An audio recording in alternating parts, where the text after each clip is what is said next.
Ladies and gentlemen, I am so happy to have this amazing entrepreneur, teacher, podcaster. She has so many secrets and the information you're going to need not only to figure out what you do as a creative, but probably the thing we don't like to talk about. How do you actually make this into a business? How do you market yourself? And how do you use some tools that maybe you've been neglecting to be able to put your message out there to the people that you've been called to reach? So, Sarah St. John, welcome to the God and Gig Show. How are you?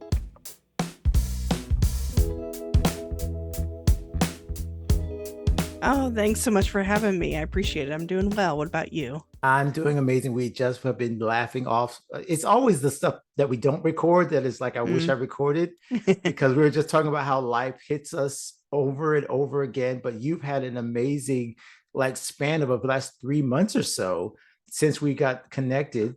And so I know you could probably dig into all that. But before we do, we just got to let you do the 30-second elevator pitch. You know, people want to know your entire life in just 30 seconds. And they put you on the spot on every podcast. And you're a veteran, so you know about this part. So for those who are meeting you for the first time, can you just give them like that synopsis of what you do and why they should be paying attention to the next 30, 45 minutes? Sure. So I have a podcast as well called Frugalpreneur, Building a Business on a Bootstrap Budget. And as well as, well, I have 4 books, but recently released the latest one called 27 Ways to Market and Monetize a Podcast. So I help people launch businesses on a budget or kind of educate them on how to do that. And then also really focus on podcasting specifically for business growth. Love it. Now, yeah, you just mentioned the book and the podcasting. You were recently at Podcast Movement, which, of course, coming to you at a podcast myself, I kind of wish I had gone to. I heard all the special and crazy things that happened about that. But it sounds like you really are a part of this community, part podcasting.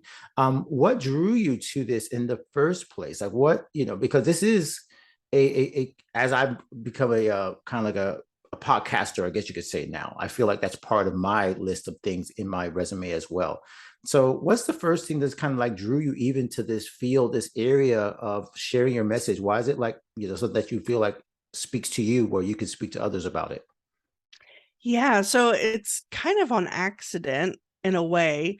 Basically, in 2008, I had 6 different jobs over the course of the year, not at the same time. Decided I didn't want to work for somebody else. And so I started a photography business for weddings and portraits, but I was discovering how expensive it was to maintain equipment and all that. So I decided to switch to an online business model, but I wasn't sure what I wanted to do. So I tried like affiliate marketing, drop shipping, blogging. And it was in that process that I discovered all these free or affordable tools and software you could use to run a business on a budget. So I got the idea to write a book called Frugalpreneur that kind of talks about the different online business models and how to operate them on a budget. And then I decided, oh, I might as well launch a podcast because I had just started listening to podcasts like a year before that. And so I was like, I'm going to launch a podcast. It's only going to be like 10 episodes, but it's going to coincide with the book, kind of be an extra marketing avenue. Well, I got more leverage and traction with the podcast than the book, and I love the connections I was making and the networking. And so I kept that up, and that's been over 3 years now and over 150 episodes. Um, and I just have become, I guess, obsessed with podcasting. I subscribe to like 40 shows. So, yeah. So, I mean, it was intentional to create a podcast, but it was kind of an accident in that I didn't have plans for it to become kind of its own thing and this ongoing thing. That's so true with pretty much every podcaster I've talked to. None of us said, "Hey, Mhm. what do you want to be when you grow up? When you're a kid, a podcaster?" No, like that doesn't come, naturally. But as we were just talking off air, it's really now kind of part of. I mean, look at Spotify, look at the Joe Rogan Mhm. stories, look at the Jordan Harbingers, and some of the other people in our life that we know have millions and millions and millions of fans, millions and millions of downloads, and really it built an entire business, Spotify and Mhm. Anchor, and this is big money now. Like this is where, if you want to say it like very honestly, it's like this is where the people that care, that have the big bucks, this is where they're putting their money, their ads and stuff. So what would you say to someone who is like a beginning creator like you? Because we're talking to a lot of musicians, a lot of artists, a lot of content creators who are right at the beginning stage where you were at. That get that bootstrap, like, hey, I'm doing a lot of jobs, I'm doing a lot of things, but this is a passion of mine. So what would be your message? I'm sorry, I tripped over my words. To kind of like those first couple of steps that someone that has never touched the mic, has no idea about podcasting, like what would you tell them is the first step to getting their message out and actually even starting a podcast if they've been thinking about it? Yeah, so I think one misconception is people assume that it's expensive to start a podcast. Technically, you could start one for free if you use like your phone to record and you used Anchor for the hosting and like ear pods with the little mic to record. I personally recommend setting aside at least $100 to invest in a professional. Well, I use a Q2R 2100 or no, ATR 2100. Sorry. And it was like, I don't know, 60 or $80. It's a USB mic. I recommend, just starting with $100, get a USB mic. You probably already have headphones or earbuds that you can use. And then of course you have to get hosting. And I use Captivate, which is $19 a month, but I think Spreaker has a free plan, and of course Anchor. Right.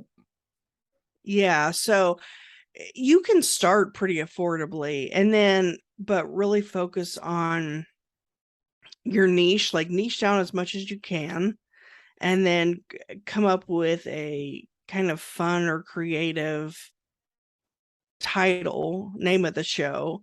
Now mine is a made up word, Frugalpreneur, so that's why I have the tagline. So it's a little bit more searchable.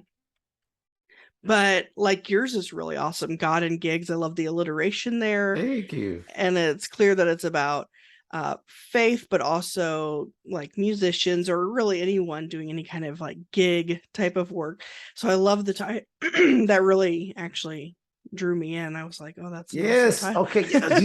You have no idea how much I struggled with. Okay, so for that first, I didn't even interrupt you, but like you just popped into, we're talking about naming the podcast because that trips up a lot of people. Honestly, just the naming, they get so caught up in what's the brand, what's the colors going to be, and they don't start. I almost got stuck with that, but when I said, okay, number one, I do perform, like you said, it just kind of like I'll give you some of the worst names that I started with. This will help some people who are like stuck on that whole name thing. I started with something that wouldn't have been mentioned because it's like more like a biblical term, and I realized no one's going to know what that is. And then I did God grands and gigs because I play piano. But then I realized people will probably think it's about grandparents. And I don't have grandparents. I don't have grandkids yet. It's like, okay, grand's going to throw people off. And even the gigs word, some people put gigs as technology, right? So I was like, what if I draw people that are looking for like gigs like gigabytes? It was just, I just went back and forth. Eventually, it's like, okay, look, this works for me. I understand what it means. Most people understand what it means. And I love the fact that you just said it. And that's why I stopped you, because I love the fact that what I do communicated to you. And then, of course, if you actually click on the podcast, you'll see within 30 seconds what I do and why I talk about what I talk about. So your podcast isn't for everybody, right? You said it niche down. A lot of my friends are people that are amazingly talented and they do a bunch of things really well. And on my show, I evolved it. It was about music, but then I realized it's not just about music. It's also about people that, like you said, in the arts, entertainment, content creators, really all of us in some way, shape, or form do some sort of gig. And you're saying the same thing, like whatever your passions are, you find a way to uniquely talk about it. So it really has to be authentic, right? It can't just be, I'll be honest with you, this is my pet peeve. Talking with Steve, like that doesn't, let's just be honest, because someone's going to look at this and say, okay, I want to start a podcast tomorrow. Make sure you don't just name it like the subject podcast, like, because you need to really talk about what matters to you, right? Yeah, and definitely don't, unless you're some big famous person like Oprah, it doesn't make sense to name your podcast with, like, you can say, like, yours will say God and Gigs with Alan Paul, and mine's, it'll say with Sarah St. John at the bottom, but as part of the actual title, don't put your name in it unless you're some well-known person that people would be Recognize. searching Let's be for. honest. Yes, Yeah. exactly. Let's be honest. Yeah. Because otherwise people are going to, yeah, it needs to be topical, like, like God and Gigs or Frugalpreneur, not like the Sarah St. John show, even though I like the alliteration of that. Oh, yeah. No, but but no one. yeah, but there's the cool thing about that. Like later, obviously, and again, we're talking about like to people who are developing their brands. Like later, you could just do that as a side project, right? The Sarah St. John show could be about all the things you do, but that's after you've kind of put like the bricks in place where people are like, oh, I followed her for Frugalpreneur, and then I followed her from this, and I follow, oh, she's got a show about all the stuff she does. Oh, I'll follow that. But that's after they follow the breadcrumbs. Same thing for me. I would love to do an Alan Paul show. That I would love to think that people would want to listen to an Alan Paul show, but I need time to actually say, well, what are they going to find when they get there? Because that, like you said, it's not a specific niche. It's not music, or it's not art, or it's not business. It has to be about something. So your podcast has to be about something that attracts people that actually want to listen or learn or be inspired by that particular topic. That's what I think we're trying to tell people. Yeah, definitely something that stops the scroll. Basically, when someone is looking in Apple Podcasts or whatever app that they use, between the name and the cover art and all of that, it needs to pop and like be clear what it's about or who it's for. Awesome. I'm already thinking of the people that I want to send this podcast to right now to say, hey, please follow Sarah's instructions before you get started. I want to jump into something else that we kind of both as podcasters, but also as content creators and entrepreneurs have to deal with. And that is the money question, because you're the frugalpreneur, right? And you said bootstrapping, you mentioned starting with $100, but then there's the, okay, is this supposed to make money for me? Am I supposed to be selling ads? Am I supposed to be, selling products? Or do I just talk? And then people, I hear, again, I'm not going to bag on people who are on Anchor, because I understand it's a great service. But you hear over and over people say, oh, Anchor is, I'm promoting Anchor because of the free service. So that's how, like, I think their monetization works, right? Like you promote the actual hosting service. So what would you say to people who are kind of got that big monetization question over their heads when it comes to podcasting and, well, any kind of business when it comes to becoming an entrepreneur and stepping out the first time? Yeah. So as far as podcast monetization in particular, you could go the sponsorship route or ads, but unless you have 10,000 downloads an episode, it's probably not going to really equate to much, because it's like $25, I think, per 1,000 downloads. So really, well, and there are a lot of places require a minimum of like 10,000 downloads. The only platform that I've really used and recommend for it is podcorn.com, because they don't have minimum requirements. Of course, the person whose campaign it is, they have to approve you and all this stuff. But you can pitch different places and set your own price and all this stuff. Or you could approach companies directly, where it's like a product or service that's would be specifically for your audience. Like, don't have mattress ads if you're a business podcast. Oh, don't get me started on the mattress ads. See, you just keep hitting these little things that are like such pet peeves for me. I remember, again, this is not just for the podcast listeners, because people who listen, and obviously to this, are probably people that listen to podcasts. That's one of the key things about the audience, right? You just said it. Like, if you're in a certain niche, it makes no sense to be promoting something that has nothing to do with the people that listen to your podcast. And yeah, mattress or what was the other one? There was like a lot of food delivery, the food delivery, the water. There was like, it was like 3 or 4 of them that were like every single podcast had. It's like, this has nothing to do with it. I would never buy this product. However, on the flip side, though, you mentioned the local companies. This is a big one for me that I'm trying to learn even myself. Instead of looking for these huge corporations to pour money into my little podcast, I should be looking for the individuals that are right next door, who maybe even have like a business outside my, right by my neighborhood. And they're looking for a great way to connect with listeners and connect with new audiences. And the thing about podcasting that's so powerful is it's authentic. Like if I'm talking about something, I'm not CBN, I'm CNN, I'm not NBC. I'm just someone that's sharing something that I actually use, or a person or a business I actually know. And the human voice is so powerful that we can encourage people to do things that maybe a TV commercial wouldn't do or wouldn't encourage them to do. So I think you just said it, like you actually have to say, who do I really have a connection with, and what businesses can I really get behind? And would they get behind my show, even if I don't have a 10,000 downloads, and possibly buy a sponsorship or paid me to speak about an ad? Because then it's not so, I guess you could say, like, people feel like it's, oh, I'm being sleazy or markety or whatever. And that's not it. Like, you actually want to support products and businesses that people would want to be a part of it. Then your listeners will be like, yeah, I would like to support that too, because you talk to the right kind of people. Yeah, it's interesting that you brought up like the local stuff, especially if you have like a local podcast. And like, okay, I'm thinking about starting a podcast actually for the little town that I'm in. I'm in Dallas, but I'm in a suburb.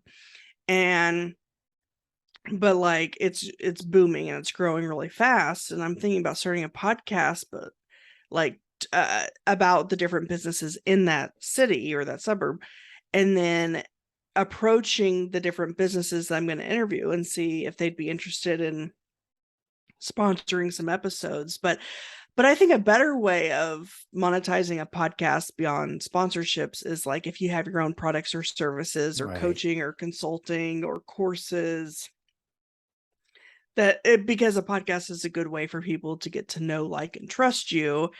And if they can kind of hear your expertise and how you resolve problems or kind of how you think about things, they're more likely to, invest in you and your products, services, or whatever it might be. So really that's, I think, the best way for a business, especially, to monetize a podcast. Yeah, and I think the key word is business. There are a lot of people who try to, think of this as a hobby. They get nervous, right, when you say the word business. Oh, now I have to have spreadsheets. Now I have to have all this stuff.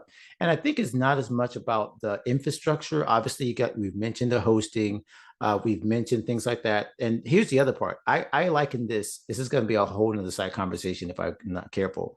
But I also became a homeschooler when my kids were growing up. I remember back then in like 2000, I don't know what the year it was, like homeschooling, nobody was homeschooling, or not nobody, but it was still kind of niche, right? Now it's a huge thing, but I remember getting into that market, getting into that area, those conventions, and seeing so many resources. I was like, you guys, like, I have so much stuff that I didn't know was available to me. And I felt immediately comfortable. It's the same thing with podcasting. If people are starting now, if they started back when we started, they would have been like, they wouldn't even know. It was like a desert. But now there's so many resources available that you step in, and there's places like, I know you're working out with Podpage, or there's so many other companies I could think of. Even, the hosting companies, Buzzsprout, which I'm with, has amazing tutorials. You have a book that's out. So it's no longer like that huge learning curve that you might have felt like, oh, I don't know where to start. Now there's like a huge community of people who are willing to help you. And again, like you said, it's not as hard as, having a business plan and everything written out, but you should have the right mentality. It should be thinking of it as a business versus a hobby. I think that's fair to say, right? Because people that want to do it for a hobby, that's where they pod fade. That's where, by the way, if you don't know what pod fade is, it's when you're just give up, after like 2 episodes, 3 episodes. Oh, and I saw the stat. I have to get your opinion on this, Sarah, that I'll get the percentage wrong because it always changes, but something around 80% of podcasts have not updated in the last 3 months, or something crazy like that. Yeah, I think well, I know it's closer to like 90% as far Wow. as pod fading, and basically like where people give up by 10 episodes or so in. And I think a lot of that probably has to do with, well, okay, first of all, during COVID, people were starting podcasts. Now they're Yes, back at work. That's everybody probably was like, part of it. "Oh, yes, I got time. I got free time." They realize it's not as easy as just turning on a microphone. So that's probably part of it. And then I think also a big thing is that people go into podcasting not knowing all the back end, like the post production, like the editing and the show notes and the transcripts and the social media graphics and the audiograms and just everything kind of that you use to help market your show and get it out there.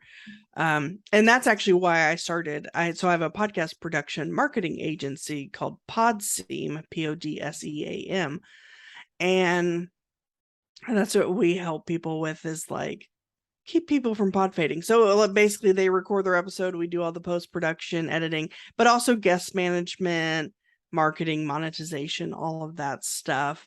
And I think if people just have to show up and record, they're more likely to keep going. I do all my own stuff. Unfortunately haven't. Yeah. See, I'm telling you, there's so much synergy here, because it's like, I know everything you just said. Like, that's amazing that you have a company. I have seen you guys pop, by the way. You said Possing, I know I've seen you. So, but yeah, like there's a part of me, I just got my first VA like 3 or 4 months ago. And it's still hard. It's still hard to let go of the things that I know that I don't do very well. And she could probably do in her sleep. But I'm so used to being like that one man show, that one man business, that one person business. And so I'm glad I'm not the only one. Yeah. It's I think being a frugalpreneur, we try to do everything ourselves, and I guess initially you have to. But yeah, if at a certain point, if you start making enough to where you can kind of set aside some of that to hire like a VA or something, I think that definitely helps.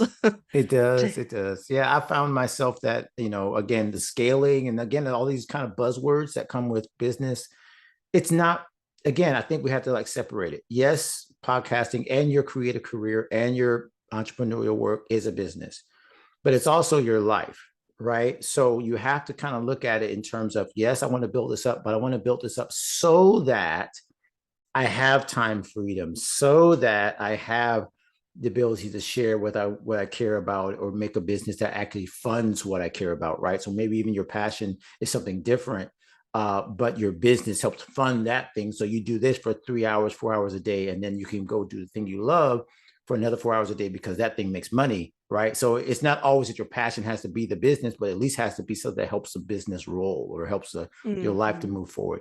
So yeah, it's so important. I love the fact that we're really just hitting that, that little nub of, hey, this is one of the best avenues to actually get that ball rolling toward what you love, and being able to make a profit doing it. I want to ask you, in terms of your personal life, we did kind of go there a little bit. What have you seen as your goal, or as your driving force to kind of continue this thing rolling? Because you've had some twists and turns in the last few years. You starting with all the different jobs you were doing, from photography, which makes you a creative, by the way. As soon as you mention anything, you're in the God and Gigs ethos, because this is all about like figuring out the gigs and figuring out the creative things you can do. So what's driving you now? Like, what do you hope to see in your own personal business now that you've written a book, now that you're moving more into your podcasting world? Like, what do you want to see achieve in the next 3 to 5 years, I guess you should say? Well, definitely, being all in on podcasting in that space, and of course growing my business. And I'd like to so Podcast Movement, you mentioned, that was actually the first podcast conference I had gone to. And so I would like to go to more of those. I am going to Podfest. Are you going? Oh, okay. Let me not speak out of turn. I almost said I'm speaking. I hope I'm speaking. I did apply to speak. I've spoken 3 times. I've spoken twice virtually, once, and then we went to the Podfest in June, and I spoke. So yeah, that is my pod. Yes, I am part of the Pod fam. Chris Krementos. I was just about to say, we're going to talk again a lot of shop after this interview. So you guys might want to join one of our memberships so that you can hear some of the special stuff we might be sharing outside of this interview. But yes, Podfest is amazing. You would fit in perfectly there. So yes, I got to make some introductions for you, because yeah, your message fits in perfectly. So I definitely want to see you. That one comes up in January. The next one. So I'll get to meet you in person. Perfect. But yeah, I would love to. I applied to speak as well. And so I think I'd like to go to more of these conferences and speak. So yeah, and I have a couple of topic ideas, so we'll see. But yeah, Chris Carizos, I've actually had him on my show before. Yes. He's Yeah. amazing. He's amazing. And another example of someone who just took an idea, right? Even though, you know, there's so many things he's good at. Like I see him in so many areas that he just flows. And then his wife, Katie, in the meditation space, right? So they're just perfect. I love his book, Start Ugly. Matter of fact, I think it's right. Wait, let me see. I know if this is great video, horrible audio. But his book is right around here somewhere. I haven't, of course it's not in this, but Start Ugly, right? Just getting started, not letting things get in your way, not thinking how perfect you want it to be, or letting perfectionism get in your way. Like he is a perfect example of how he started with something and just kept finding people that resonated with him, that found that synergy with him. And now, yeah, Podfest, I consider that part of my community. Like now his community is my community. And I think the same thing could be said for you, as you've been in this as a few years now, and in terms of like building your business. Now you have a community of people that know, like, and trust you, right? And they'll follow you because of your podcast. Now they'll read your book, and now they'll follow you wherever you go because they trust you and they know that you have good information. And that, again, I think is both the easiest and the hardest part of this message, is that if you just get started and you start creating quality content online, and you get with people like you who can teach them how to, okay, here's how you structure your show. Here's how you do show notes. Here's how you can do post-production. Editing is not so hard, or you can pay someone to do it. If they could get past that part and just start ugly, they could have the same kind of community that we've been able to enjoy. Yeah, I think that's a good point. Sorry. That, I think people think they have to get stuff perfect before they start something. But I think, like starting ugly, you just have to get something out there, whether it's a podcast, a book, a course, a business, whatever it is. Don't wait for it to be perfect, because it's never really going to be perfect in your eyes. And so you just have to get it out there. And then you can, like, for example, that book that I mentioned, I really wanted to get it out in time for Podcast Movement, which I did. It came out that week, and I was able to print up copies and hand them out to people. And so I didn't get to do like the full, I mean, it was edited, but not to the extent that I wanted it to be, because that would have taken anyway. So, and I proofed it and everything, but then as I'm actually reading it after giving it out to everybody, I noticed there's probably a handful of like incomplete sentences or typos. There's always a typo. There's still typos in there. And I'm like, oh, like, how did I miss that? But it's like, you have to, at a certain point, you just got to get your thing out there, and then you can make corrections or updates or add on to whatever it might be, down the line, but just get something out there. What I found is that the thing that we obsess over is the thing that nobody else notices. Like, we will obsess over, yes, the font is, they'll never be able to read it, or whatever. It's something silly. And it's like, you'll go to 10 other people and say, hey, did you notice that? And they'll be like, what? I didn't even know. Oh, and then you'll be like, I spent so much time focusing majoring on the minors, right? Turning molehills into mountains, right? It's just, we spend so much time as creatives worrying about the thing because, I think it's more of a insecurity. We feel insecure that someone's going to find us out. Someone's going to, oh my gosh, she doesn't know because she had an incomplete sentence. She must not be a writer. Meanwhile, they haven't created a podcast. They're not teaching other people to podcast. Like, we give so much information or so much credence to critics that half the time I think don't even exist. And we're worried about, the little things, when obviously the big things, like you said, just get started and take that $100, take that first step, and you get better. Like, you've done 150 episodes or so. I'm on my 200th-ish. I don't know, somewhere around there. You it just happens. I can't tell you the day that it clicked. It wasn't a day that I was like, oh, I feel more confident now. You get confident by just doing it over and over again, the reps and doing it. I think that's what the message would be. If you start and then keep going, there's just like there's just a magic moment that you're like, yes, now I kind of feel like I'm I can do this and I don't have to explain myself or try to be nitpicky about being a perfectionist and stopping myself. Yeah, I think the whole imposter syndrome thing is an issue that all entrepreneurs face.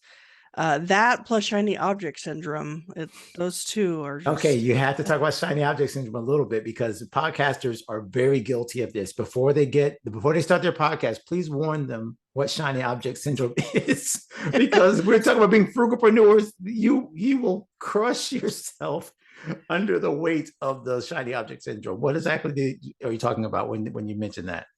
Yeah, so I think it applies to pretty much any entrepreneur or business owner where, like for me, I was starting this business and that business and drop shipping, I should try that. Oh, blogging, I should, just kind of starting and stopping a million different things, or like you're in the middle of something, but then you get distracted, like it's a shiny object, and then get started on something else.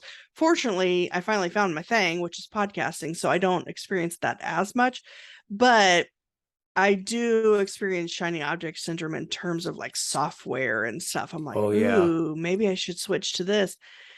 And so as far as podcasting in particular, I think one thing that people have shiny object syndrome with is like their podcast host. It seems like they'll be with a host and they're like, oh, but this other host has this other feature and all this stuff. And then they switch. But I don't know. There's a lot of, hopefully it runs smoothly, but like with the whole RSS feed switching over from one host to another, there Yeah, can that's be issues. no trust. I've only switched one time, and it Yeah, was me because too. I had to. And it was just, okay, this company is not working for me. I'm just having, again, no shade on any companies, but yeah, you find your lane, you find a company that works with you well, right?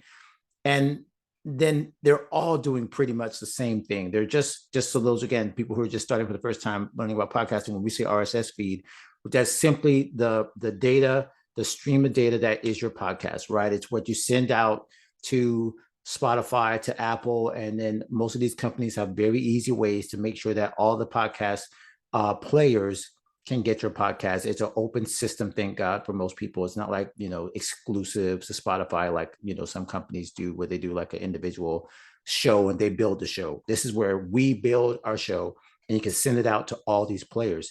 But yeah, you mentioned it, like, shiny objects, and with hosts, with mics, Mm. with equipment, with the different software. I've had a billion subscriptions to things that I thought would market my podcast. And it was like, why am I paying $12 a month for this? And it was like, because they had an ad, and because this will do it. And it's Yeah. not that certain companies aren't good for that. Like, there are certain things that are great for marketing and, social media. But yeah, if you get caught up in just chasing every single little thing, you end up forgetting the main thing, which is show up on the microphone, show up in front of your audience, show up in front of the camera, and do the thing. Like, yeah, you can get so distracted so easily. Yeah, and there's so many podcast apps and companies and stuff coming out constantly, and it's like, or I got to be on this new like Podvine or Good Pods, and I am on Yeah. those, but it's Yeah. like there's Yeah. these new ones always popping up, and you just have to go to that one. Now you got to go to that, or now you got to do TikTok, and you got to do Yes, that. it's the same thing It's with, so yes, I was going to say that's the key, is not getting overwhelmed, right? mhm. I feel like I found my lane in um I found my lane really honestly in just 3 or 4 apps. I found my lane. You mentioned Good Pods. I really enjoy Good Pods because of the Mhm. social element of it. Mhm. Facebook is pretty much where my audience is, maybe Instagram. So I don't do a lot of Twitter. I just gave up on Twitter. I mean, I'm there. I you know, play around, Mhm. but that's not where I find myself like drawn to. So eventually you just have to pick like a couple of things. Hey, this is what I'm going to do. This is where I'm going to show up. And this is where my audience is.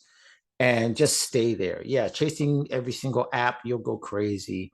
Everything that has a new video, a new live function. It's great that these companies are doing this, but yeah, we have to be careful, because otherwise, yeah, you just Mhm. drive yourself crazy, you spin your wheels. And like I said, the scary part is you lose the people that actually care, because they're right in front of you and they just want you to show up on a simple Facebook Live, and they would be Mhm. happy with that. They don't need all the bells and whistles. So yeah, again, we kind of obsess over things, but that's a whole other podcast episode we got to talk about. how not to obsess about things that don't matter when it comes to building your business.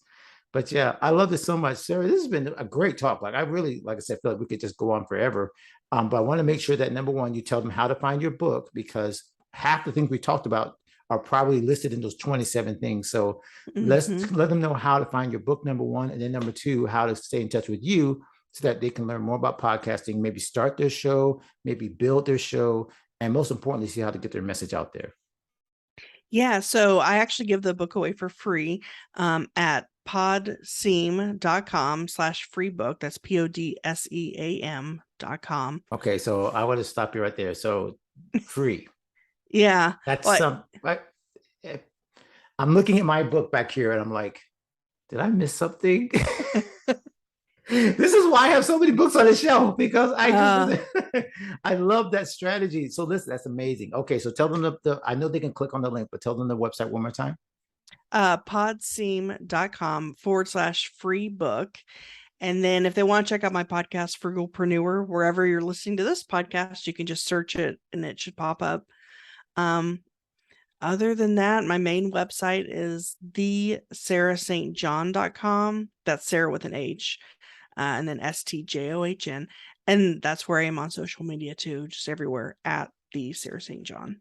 I love it, Sarah. Again, you just have this warmth and authenticity and ease in which I feel like anyone, and I've been saying this again, I'll say it over and over again, because people are listening right now. You're probably one of those people that said, I should start a podcast. Or I went to you and I said, you should start a podcast. And it's been however many years since you heard me say that to you. And I'm kind of pointing right at the people who I'm thinking of. I'm sorry to be so waggy right now, but I'm like, you know who you are if you're hearing this. You said to me, or you said to someone else, I should start this. Now you've got the tools. You have someone that's willing to guide you. You've heard kind of like the basics around this world, this community. So don't wait. Get with Sarah, get her book because it's free. Hello, go get her book and then get started with putting your message and your mission out there so that you can really, really encourage the people who you're called to reach. It's really, really powerful that this medium is there for you. And we want you to enjoy it and enjoy the fruits and the benefits of it. So Sarah, thank you so much for being a part of the show. I can't wait for us to talk again at hopefully Podfest in real life. Well, thanks so much for having me. I appreciate it.